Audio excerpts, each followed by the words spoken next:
तुम बच्चे अविनाशी ज्ञान रत्नों का दान करते हो।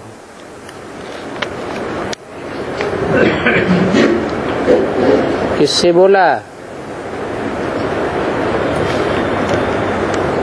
तुम बच्चे किससे बोला? आत्माएं तो 500 करोड़ है, लेकिन क्या वो 500 करोड़ आत्माएं अविनाशी ज्ञान रत्नों का दान करती हैं? विनाशी रत्न तो बहुत कमाते हैं। जो भी मनुष्य मात्र हैं सब विनाशी धन कमाने वाले बने जन्म जन्मांतर से। लेकिन तुम बच्चे अविनाशी रत्न दान करते हो। वो तुम बच्चे कौन है? हाँ, भगवान बाप जब आते हैं अपना घर परम धाम छोड़कर कलयुग के अंत और सतयुग के आदि में, तो साबित हो जाता है कलयुग के अंत में किस लिए आते हैं? सतयुग का आदि कराने के लिए। सतयुग है ही सत्य की दुनिया और कलयुग है झूठ की दुनिया। तो झूठ की दुनिया में सब हैं झूठे रतन दान करने वाले। झूठा रतन कहा जाता है धन संपत्ति को, कि विनाशी धन संपत्ति है। जिनकी बुद्धि विनाशी धन संपत्ति में कमाने में लगी हुई है, उनको बाप कहते हैं तुम्हारी किस्मत फूटी हुई है। क्योंकि विनाशी धन के 4 अंजाम होने वाले हैं। किसकी दबी रही धूल में, किसकी राजा खाए और किसकी ले जाएंगे चोर लुटेरे। बाकी की आग जलाए। ये एटम बमों की आग में कुछ भी बचेगा नहीं। तो तुम बच्चे तो बहुत भाग्यशाली हो जो अविनाशी ज्ञान रत्नों का दान करते हो। और ये अविनाशी ज्ञान रत्न अविनाशी बाप से मिलते हैं। 84 के चक्र में आते आते 84 बाप से जो मिला वो विनाशी धन मिला। एक जन्म चलता है, वो भी चले चले न चले। और जो जन्म जन्मांतर का बाप बेहद का बाप है, उससे बेहद का अविनाशी ज्ञान रत्नों का दान मिलता है।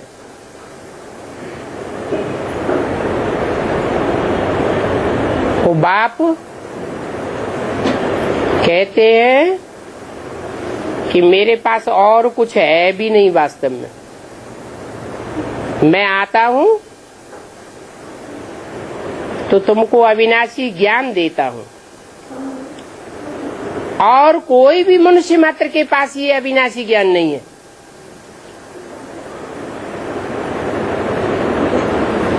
क्योंकि सब जन्म मरण के चक्र में बंधी हुई आत्माएं हैं।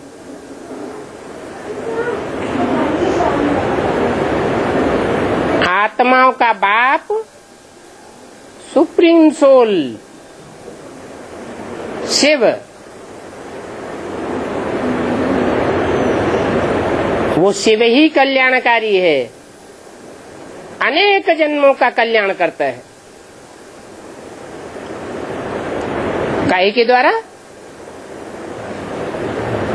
जो अविनाशी ज्ञान रत्न देता है बच्चों को आकर, उसके द्वारा। मनुष्य मनुष्य को ज्ञान देते हैं।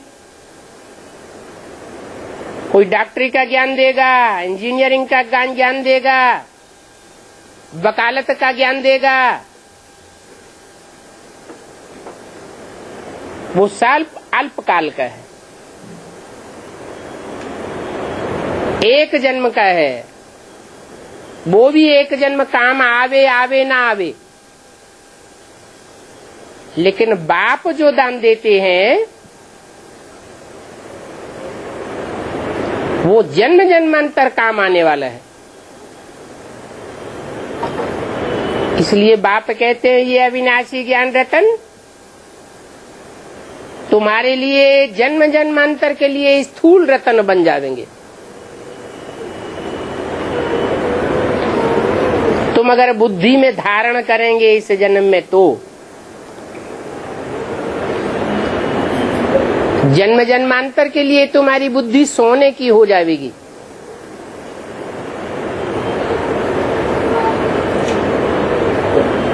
तुम प्राप्त करते हो तो तुम दान भी करते हो।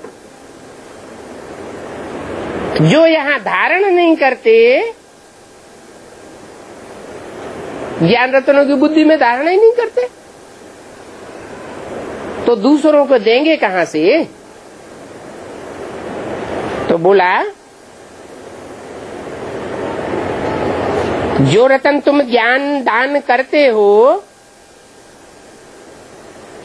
उससे तुम पदमा पदम भाग्यशाली बनते हो।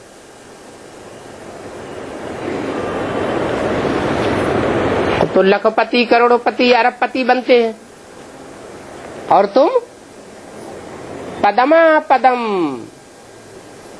माने असंख्य रूप से तुम प्राप्ति करते हो।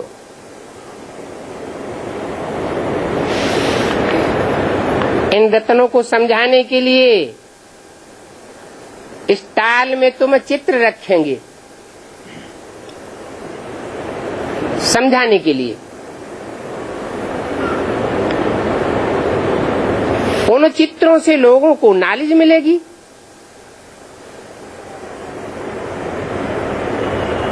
बाप कहते हैं चित्रों से नॉलेज तो मिलती है, लेकिन नॉलेज है मुझ बाप को पहचानने की और अपने आप को पहचानने की।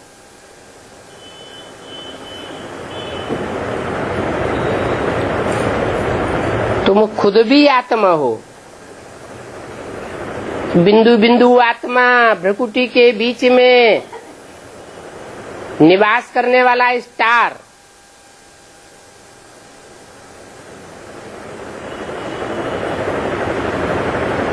भ्रकुटी के बीच में जो आत्मा निवास करती है उसकी यादगार बिंदी लगाते हैं, टीका लगाते हैं कि आत्मा यहाँ टिकी हुई है। वो आत्मा का बाप है परमपिता परमात्मा शिव, जिसकी यादगार मंदिरों में रखी हुई है।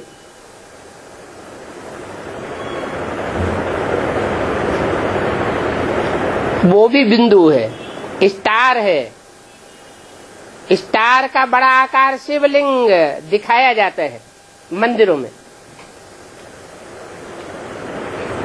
वो शिव सब आत्माओं का बाप है। आकर के परिचय देते हैं कि मैं तुम्हारे शरीरों का बाप नहीं हूं। इन शरीरों की पैदाइश तुम्हारा देहधारी बाप से होती है। मैं तुम्हारी आत्मा का बाप हूं। शरीर है विनाशी और इन विनाशी शरीरों का बाप भी विनाशी। आत्मा है अविनाशी। इन बिंदु बिंदु आत्माओं का बाप परमपिता परमात्मा भी अविनाशी है। उसका नाम है शिव अर्थात कल्याणकारी। और कोई आत्मा का नाम नहीं होता जब तक शरीर धारण न करे, लेकिन परमपिता परमात्मा की आत्मा का नाम है शिव। क्यों? इसलिए कि वो सदैव आत्मिक स्थिति में रहने वाला है। अपनी आत्मिक स्थिति को कि मैं ज्योति बिंदु आत्मा हूं, इस बात को कभी भूलने वाला नहीं है। इसलिए उसको सदा शिव कहा जाता है। और जो भी सुनाता है वो अविनाशी ज्ञान कल्याणकारी ज्ञान है। एक एक वाक्य, एक एक शब्द कल्याणकारी है। कोई भी हालत में अकल्याण हो ही नहीं सकता। मनुष्य गुरु जन्म जन्मांतर से सुनाते चले आए। दुनिया के अंदर प्यार, सौहार्द, स्नेह, सहयोग की भावना घटती गई। सब एक दूसरे के दुश्मन बने पड़े हैं। तो मनुष्य गुरुओं के ज्ञान सुनाने से दुनिया नीचे गिरती गई और परमात्मा बाप आकर के जो ज्ञान रतन देते हैं उससे कलयुगी दुनिया बदल करके सतयुगी दुनिया बन जाती है। जिस सतयुगी दुनिया में लक्ष्मी नारायण का राज्य होगा। आज भारतवर्ष में घर घर में सत्यनारायण की कथा होती है। जरूर सत्यनारायण ने ऐसा सत्य ज्ञान सुनाया होगा जो उन्हें परमपिता परमात्मा शिव से मिला था।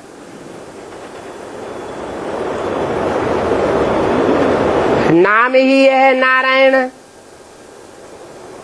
नार माना ज्ञान जल, अयन माना घर।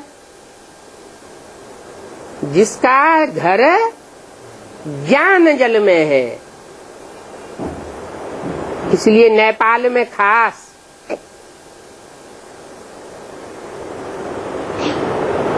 विष्णु को शेष सैया पर तालाब में दिखाया है।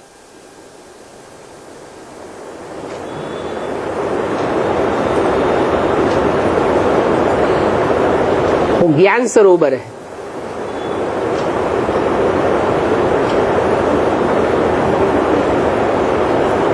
ज्ञान मान सरोवर कहें। कहते हैं मान सरोवर झील में हंसों का निवास होता है। हंस रतन चूमने वाला है, कंकड़ पत्थर छोड़ देता है मनुष्य रूपी हंसों की बात। ये मनुष्य रूपी हंस तुम बच्चे हो जो ज्ञान रतन ही चूंगने वाले हो। और ये ज्ञान रतन एक परमपिता परमात्मा से आते हैं और इन अविनाशी ज्ञान रत्नों को कोई देने वाला नहीं है। इसलिए सारी दुनिया उस परमपिता परमात्मा को याद करती है। हिंदुओं में भगवान कहते हैं, राम कहते हैं, कृष्ण कहते हैं भगवान के रूप में। मुसलमानों में गॉड अल्लाह कहते हैं। क्रिश्चियंस में गॉड फादर कहते हैं। सब उसको याद करते हैं। तो जरूर नंबरवार उस अविनाशी बाप से बच्चों को प्राप्ति हुई है। जिसने जो जितना धारण किया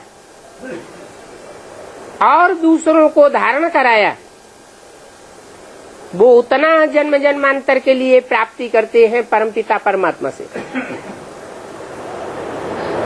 इसलिए लोग कहते हैं कि भगवान ने जब भाग्य बांटा था तो तुम कहाँ सोए हुए थे।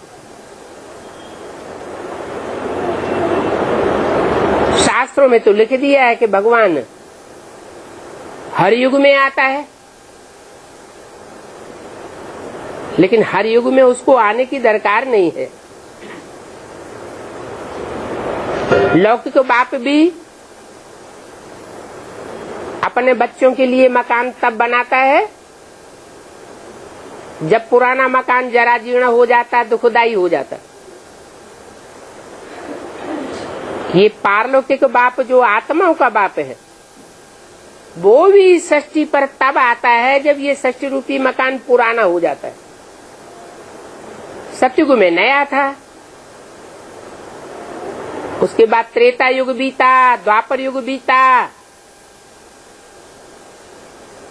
सतो प्रधान से सतो सामान्य, रजो और तमो में आ गया कलयुग के अंत में। अब कलयुग अंत में जब ये तमो प्रधान दुनिया बन जाती है तो सब एक दूसरे के दुश्मन बन जाते हैं। जानवर इतने खतरनाक नहीं है, मनुष्य आत्मा एक दूसरे के लिए इतना खार खा के बैठती है कि संसार में एटम बम बना के रख लेते हैं। इतना खतरनाक औजार जो सारी दुनिया को काल के गाल में ढकेलने के लिए तैयार हुआ बैठा है। गीता में लिख दिया है कि भगवान ने अपना विराट रूप दिखाया तो अर्जुन को मुंह फाड़ के दिखा दिया कि देखो ये सारी दुनिया मेरी दाढ़ों के बीच में चबाई जाने वाली है। कौन सी दाढ़ें हैं? यही एटम बम रूपी दाढ़ है जो ऊपर आसमान में भी तैर रही है और समुद्र के अंदर, पृथ्वी के अंदर भी वो बम छुपाए हुए हैं।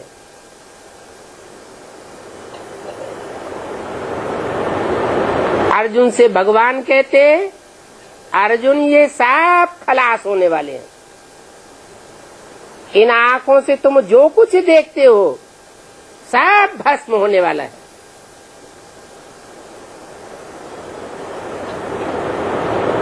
दुनिया विनाशी धन अर्जन करने में लगी हुई है। उस धन से बड़ी बड़ी महल माड़ियां अटारियां बनाने में लगी हुई है। बड़े बड़े कल कारखाने खुलते चले जा रहे हैं। अरबों खरबों पैसा खर्च होता चला जा रहा है। कोई को पता ही नहीं है कि भगवान बाप आकर के अविनाशी ज्ञान रतन दान कर रहे हैं और वो ज्ञान रतन लेने वाले हैं भी ब्राह्मण, जो ब्रह्मा की औलाद बनते हैं। परम ब्रह्म जिसमें प्रवेश करता है उसको कहा जाता है ब्रह्मा।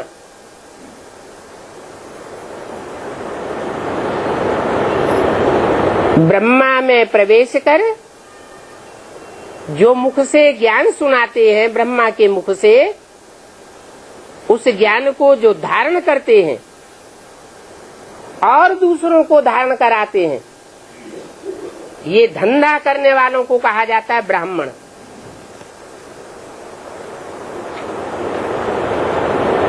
ये ब्राह्मण अविनाशी ज्ञान रत्नों का दान करने वाले हैं।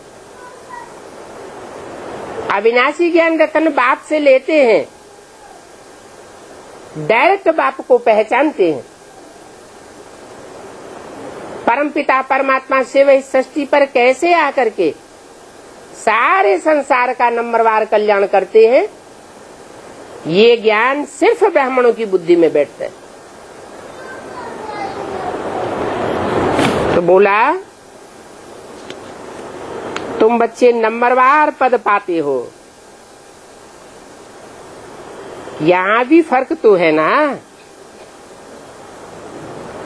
तुम्हारा भी फर्क पड़ जाता है पढ़ाई के आधार पर।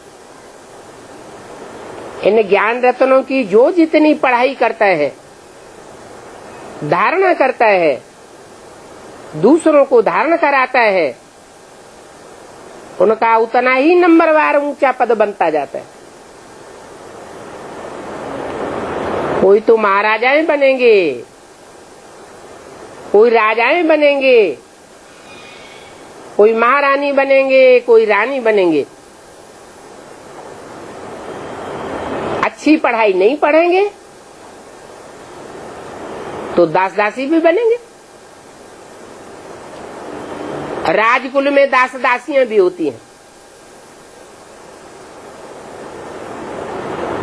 खाना पीना उनको भी राज घराने के जैसा ही मिलेगा। प्रजा में तो गरीब लोग होते हैं, रोटी टिक्कड़ खा करके भी जीवन गुजारते हैं। परंतु ईश्वरीय पढ़ाई जो पढ़ते हैं वो राजकुल में आते हैं। अब राजकुल में आने वालों में कोई दास दासी बन पड़े, राजा महाराजा बन पड़े, ये उनकी पढ़ाई के ऊपर है। बाप ने जो पढ़ाई पढ़ाई उस सुप्रीम बाप की ऊंची से ऊंची पढ़ाई को जिन्होंने कदर की वो ऊंची से ऊंची प्राप्ति कर जाते। नहीं तो कोई बताए कि दुनिया में इतने बड़े बड़े हिस्ट्री में राजाएं हुए, उन राजाओं को राजाई करना किसने सिखाया? ये राजाई की पढ़ाई किसने पढ़ाई और कब पढ़ाई? सिर्फ गीता में लिखा हुआ है कि भगवान ने राजयोग सिखा करके राजयोग की पढ़ाई पढ़ाई। एक परमपिता परमात्मा शिव के और कोई भी ये राजाई पढ़ाने की प्राप्ति नहीं करा सकता। राजाई का पद एक परमपिता परमात्मा बाप की पढ़ाई से ही मिलता है। तो नंबरवार पद बन जाते हैं। तो पुरुषार्थ करना चाहिए, अपना समय बर्बाद नहीं करना चाहिए, क्योंकि इस अंतिम जन्म में ही, कलयुग के अंत में, जब एटम बम बन चुके हैं दुनिया को ध्वंस करने के लिए, उससे पहले ही जो पढ़ाई पढ़ लेंगे उनकी आत्मा में वो जन्म जन्मांतर के संस्कार बढ़ जाएंगे। तो समय क्यों बर्बाद करना चाहिए? और युगों में और जन्मों में तो परमात्मा बाप आता ही नहीं है, वो तो आता ही है अंतिम जन्म में, अंतिम युग में, अंतिम युग के भी अंतिम चरण में। आज से 70 साल पहले न भगवान बाप आया था और न एटम बम बने थे। 70 साल के अंदर ही भगवान बाप आते हैं, बच्चों को ज्ञान रतन देते हैं, और जो उसके बच्चे बनने वाले नहीं हैं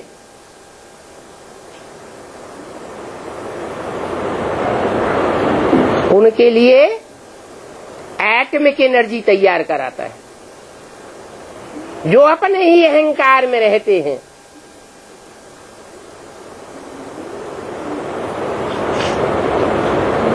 उनको कहते हैं देह अभिमानी यादव,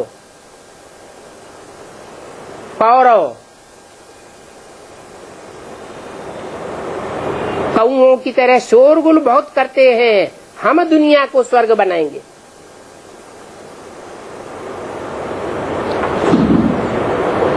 और गंद ही गंद खाते जाते हैं, गंद ही गंद दुनिया में फैलाते जाते हैं।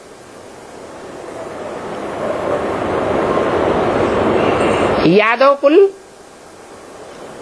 जो बड़े बड़े महलमारियों अटारियों वाले हैं,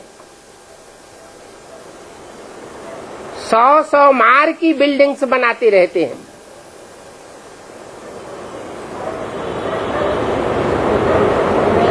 बड़े बड़े मल्टी मिलियनायर्स हैं, सारी बुद्धि का योग धन कमाने में लगा हुआ है। बाप कहते हैं ये धन विनाशी है, इसे विनाशी धन की कोई कीमत नहीं है। मैं अभी तुम्हें जो अविनाशी ज्ञान रतन देता हूं, इसमें समय बर्बाद नहीं करना चाहिए, क्योंकि ये समय बहुत अमूल्य है। अभी सबसे अमूल्य चीज है समय। धन का कोई मूल्य नहीं। कब चोर टोरे ले जाए, कब आग जला दे, कब भूकंप आ जाए और जमीन का जमीन में ही दबा चला जाए, कब इनकम टैक्स वाले आए सारा उठा ले जाए। इस तन की भी कोई वैल्यू नहीं है। आज स्वस्थ है, कल पता नहीं कौन सी बीमारी लग जाए। अचानक एक्सीडेंट हो जाता है रास्ता चलते चलते। जानवरों का तन, उसकी हड्डियां और उसकी चमड़ी फिर भी काम आती है। मनुष्यों का तो कुछ भी काम नहीं आता। अगर काम आता भी है, जैसे कोई अपनी आंखें दान करते हैं मरने से पहले, किडनी दान कर देते हैं, तो वो सिर्फ दुनिया के जो बड़े बड़े आदमी हैं उन्हीं के काम आते हैं। शहर शहर में नेत्र दान करने के हॉस्पिटल बने हुए हैं।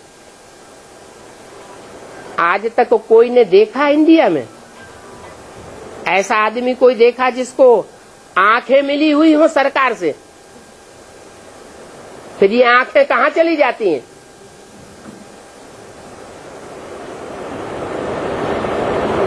हॉस्पिटल्स में जो आंखें दान की जाती हैं वो कहां चली जाती? सब विदेशों में जाकर के बेच दी जाती है। लाखों करोड़ों रुपए कमाते हैं। भारत तो गरीब देश है, भारतवासियों को कुछ प्राप्ति नहीं होती। तो मनुष्य का तन भी काम आने वाला नहीं। हाँ, तब काम आ सकता है जब इस तन से ईश्वरीय ज्ञान की पढ़ाई का पुरुषार्थ किया जाए। तो जन्म जन्मांतर की प्राप्ति ये तन करा सकता है, नहीं तो कोई वैल्यू नहीं। धन की कोई वैल्यू नहीं, तन की कोई वैल्यू नहीं। और मन तो सुबह से लेकर के शाम तक और रात को सोते सोते में दुनिया में कहां कहां भटकता रहता है। इसकी तो ताकत वैसे ही बिखर रही है। धन तो फिर भी बैंक बैलेंस में इकट्ठा कर लेते हैं, मन तो इकट्ठा होता ही नहीं, एकाग्र होता ही नहीं, क्योंकि गुरुओं ने उल्टी बात पढ़ाई हुई है कि भगवान सर्वव्यापी है, मेरे में है, तेरे में है, तुंडे तुंडे हर जगह, कण कण में व्यापक है। तो कहां याद करेंगे? बुद्धि बिखर जाएगी ना। तो मन की भी कोई वैल्यू नहीं रही। हाँ, मन की वैल्यू तब हो सकती है जब भगवान आकर के जो ज्ञान रत्न सुनाते हैं उन ज्ञान रत्नों पर कोई ध्यान दे और भगवान को पहचाने, अपने आप को पहचाने कि मैं आत्मा जन्म जन्मांतर कौन सा पार्ट बजाने वाली आत्मा हूं। 84 के चक्र में मैंने कहां कहां कैसे कैसे पार्ट बजाए हैं। दुनिया की हिस्ट्री में, हिंदुस्तान की हिस्ट्री में मेरा कहां कहां क्या पार्ट रहा है।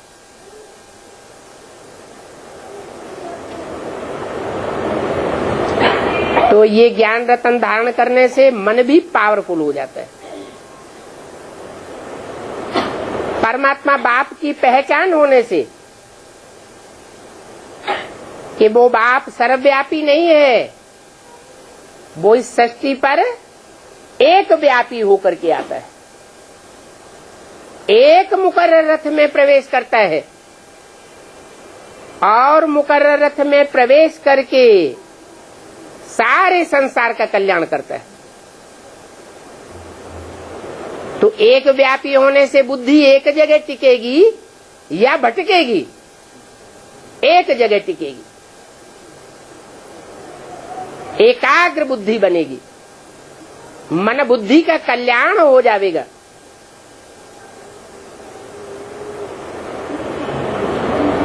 तो मन की भी वैल्यू तब है जब परमात्मा बाप के ज्ञान में बुद्धि लगाई जाए। नहीं तो मन से जो संकल्प चलते हैं दिन और रात, स्वप्न में भी, वो बुद्धि को बिखेर देते हैं। विस्तार में बुद्धि चली जाती है। मन के संकल्पों की एकाग्रता न होने से वो संकल्प सिद्ध नहीं हो पाते। तो मन की भी कोई वैल्यू नहीं। समय की वैल्यू है। आज मनुष्य के पास समय नहीं है। धन भी जेब में से निकाल के दूसरों को दे देगा, तन का सहयोग भी करेगा,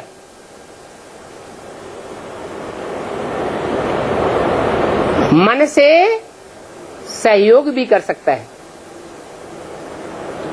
लेकिन किसी से कहो तो कहेगा हमारे पास टाइम नहीं है। इसलिए समय की बहुत वैल्यू, और तब वैल्यू और ज्यादा बढ़ जाती है जब बुद्धि में ये बात बैठ जाए कि भगवान बाप सिर्फ कलयुग के अंतिम चरण में आता है, अंतिम जन्म में आता है, और फिर 5000 वर्ष तक कभी नहीं आवेगा।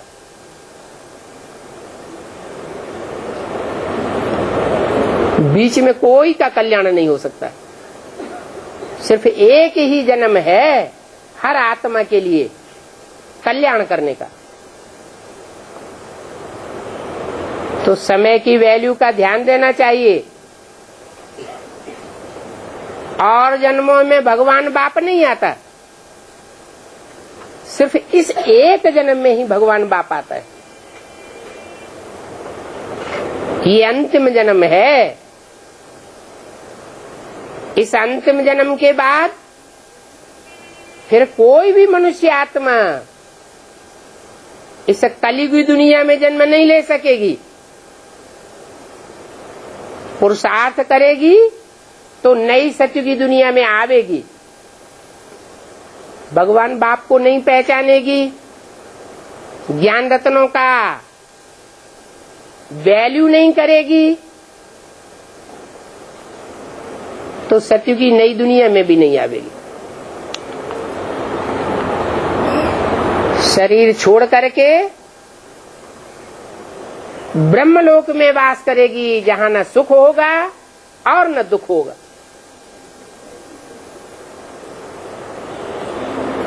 लंबे समय तक भी कोई आत्मा वहां वास कर सकती है, और वहां तो आत्मा का कोई अस्तित्व ही नहीं। जैसे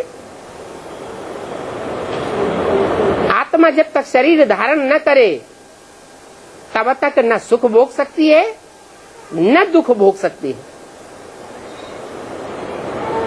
परम धाम में तो आत्मा ऐसे पड़ी रहेगी जैसे जड़वत।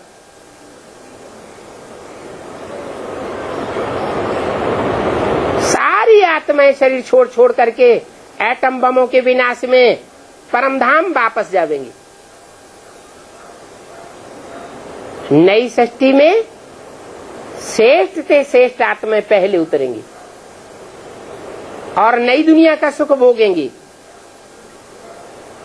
और जितनी भ्रष्ट आत्माएं होंगी, भगवान के ज्ञान रत्नों का वैल्यू न करने वाली, वो नरक की दुखदाई दुनिया में कलयुग के अंत में उतरेंगी। जितना जितना जास्ती सुखी दुनिया में आवेंगी, उतना ऐसे दुनिया में आकर के दुनिया के जास्ती सुख भोगेंगी। और जितना अंत में उतरेंगी, उतना जास्ती दुख भोगेंगी। तो बोला कि सिर्फ यही एक जन्म है जब आत्माएं अपना कल्याण कर सकती हैं, औरों का भी कल्याण कर सकती हैं। इसको बहुमूल्य जीवन कहा जाता है। इस जीवन को सफल करना है।